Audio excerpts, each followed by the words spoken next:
Joining us to talk about the situation in Sudan, we're joined from Cairo by Mr. Al-Samani Awadallah, who is the editor-in-chief of Al-Hakim News. Thank you very much for being here with us. So after the RSF's capture of El Fasher, what would you say is the humanitarian picture? Good afternoon.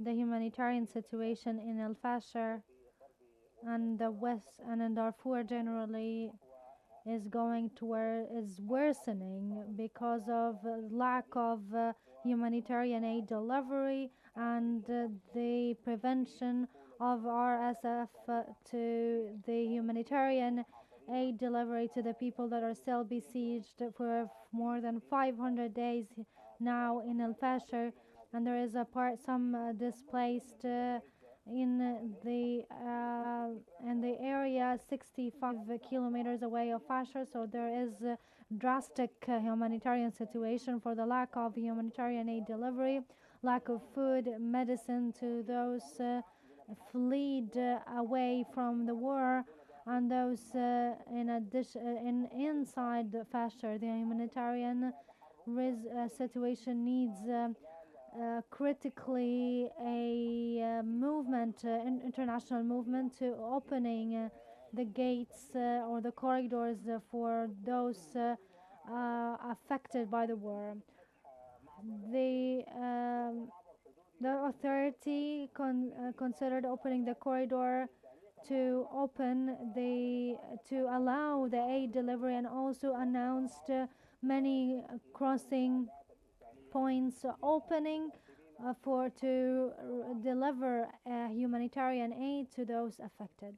And of course, it is a horrific situation. We have had this brief moment of hope. The RSF says it has accepted a US Arab-backed humanitarian pause. What are the terms of this pause? And can you see a situation where the army, the other side in this conflict, responds positively to this humanitarian pause? The Sudanese army didn't respond to the proposal proposed by the Quadrate. The Sudanese government held an urgent meeting with Security Council in Sudan, discussed with then the Quadrate proposal, and the U.S. envoy to the Sudan and Sudanese government praised the U.S. efforts. Also, the Sudanese government sees that any truce currently with the RSF is an attempt to give RSF more time to reposition themselves and re-weaponize themselves to capture more lands and more territories in Sudan. Therefore, the Sudanese government didn't officially respond and confirm that they will go on towards more liberating the areas captured under the control of RSF. Yes, and that's pretty depressing words to hear from you. Mediators want verifiable corridors and monitoring, who would police the compliance of this. What would you say? Who would police the compliance? How would violations be documented?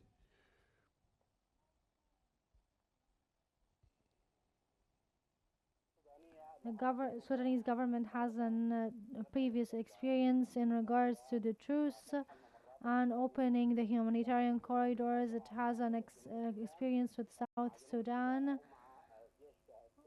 or with the Popular Army before the independence of South Sudan.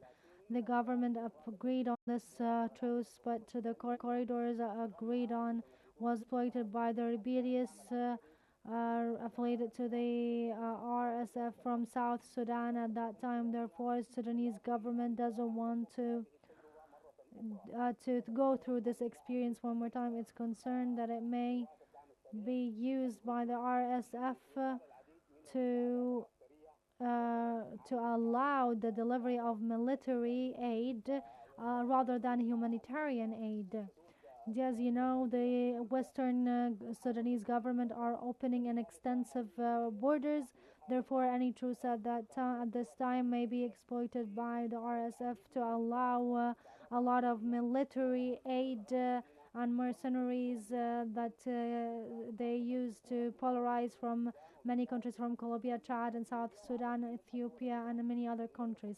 Therefore, Sudanese government is concerned about this truce that can be used by the RSF to allow the military aid rather than humanitarian aid. Well, we'll have to see what happens in the future. I'm afraid I'm going to have to cut you off there.